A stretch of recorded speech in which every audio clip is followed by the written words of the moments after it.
એટલે લક્ષ્મણે નિંદ્રા દેવીની ઉપાસના કરી. નિંદ્રા દેવીની ઉપાસના કરી, પ્રાર્થના કરી. નિંદ્રા દેવી પ્રગટ થયા કે બોલ શું જોઈએ છે?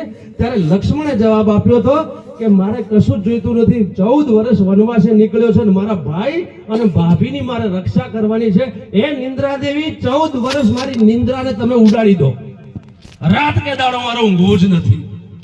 14 વર્ષ મારી નિંદ્રાને ઉડાડી નાખો. અને નિંદ્રા દેવીએ તરત જ કીધું આ થશે ખરું, પણ સામે કોક એવું એ જોઈશે કે 14 વર્ષ ઊંઘ્યા જ કરે. લાવ હામું મને એવું એક પાત્ર આપતું.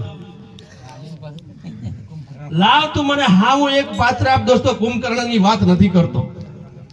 લાવ મને તું હામે એક એવું પાત્ર આપ કે 14 વર્ષ ઊંઘ્યા કરે અને એ સાચી સાધ્વી હતી. એ બહુ ઓછા લોકોને ખબર છે. એ 14 વર્ષ ઊંઘનારી અગર કોઈ હોય તો ઉર્મિલા હતી.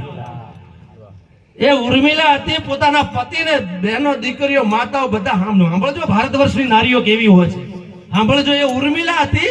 પોતાના પતિ માટે, પોતાનો પતિ 14 વર્ષ જાગે એના માટે એ 14 વર્ષ ઊંઘી.